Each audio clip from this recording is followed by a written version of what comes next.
Hi, my name's Aaron from the Michigan School of Apologetics, and here at this great university recently I was asked by a professor, point blank, eyeball to eyeball, he asked me, why is Christianity true?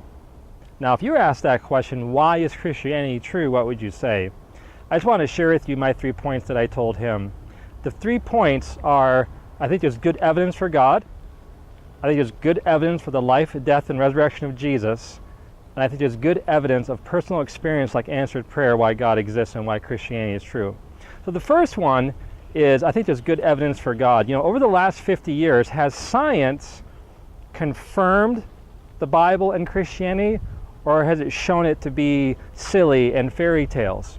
Well, one of the biggest mysteries of the universe is how did everything get here?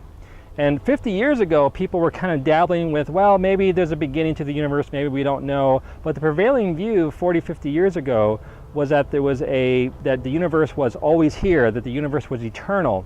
And now it's totally flip-flopped 100% that people believe and scientists believe that there was a beginning to the universe. People call it the Big Bang. Now, obviously, if there was a Big Bang, there had to be someone to bang it.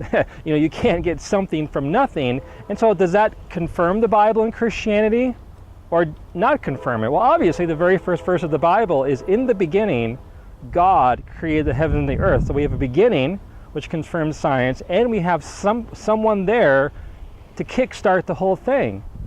That totally affirms science. And also, you know, with biology, has biology shown that the complexity of life is more complex than we thought or less complex?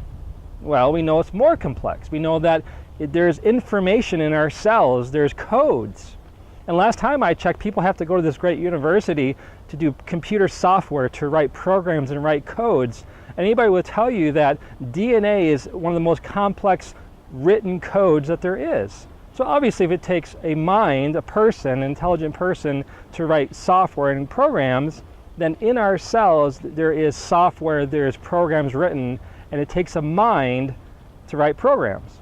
So I think there's good evidence for God, number one. Number two, I think there's evidence for the life, death, and resurrection of Jesus. Well, many years ago in the late 70s, there was a man by the name of Gary Habermas, and he came to this university here at Michigan State University, and he said, I'd like to prove the resurrection of Jesus really happened. And they said, okay, we'll let you do your PhD work on that, but you can't use the Bible. So he said, okay. So he went around to all the English sources he could find, German and French, such as history, archaeology, Bible theologians, historians, and he collected all the data, and what he found was that in all these sources, there was a prevailing view on different data, like Jesus lived. Jesus was crucified by the Roman government. He was buried in a borrowed tomb of Joseph of Arimathea. He was buried, and then 3 days later, the tomb was found empty. And that the disciples believed that they saw the resurrected Christ after Jesus had rose from the dead. Now, that doesn't prove that Jesus rose from the dead, but what's the best evidence that fits all those facts? So Gary Habermas called it the minimal facts argument, that Jesus lived, died, tomb was empty, disciples saw the risen Jesus, they touched him.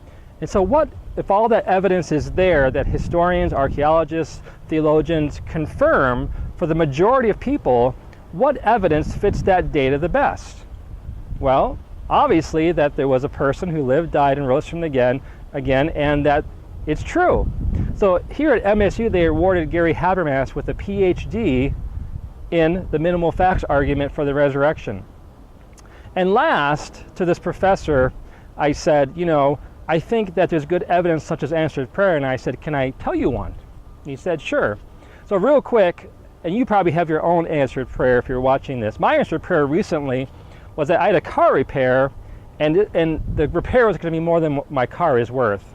So I prayed, went down to a shop that I'd never been to before. The guy gave me a price of $450. I was shocked because the repair was supposed to be around $1,500. So that was answered prayer number one. But still, $450 out of the blue, it kind of hurt. So I prayed. The next morning I got up. I got a call from a friend that I kind of knew sort of well, never met his wife before. He said, Eric, can I meet you for lunch? I said, sure.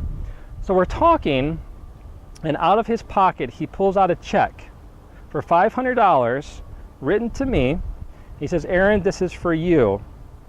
He said, my wife and I were praying for you, and we feel that you might need this. And he said, who knows? And he slid it to me. He said, who knows? You might have, say, a car repair of like $475 or something. I was in awe. He didn't even know about my need, didn't know about the price, didn't know about my car, and within 24 hours that was provided for. So I told that professor that, and he said, that's a good one. And it is a good one, meaning that there's a God who's alive and listens to our prayers.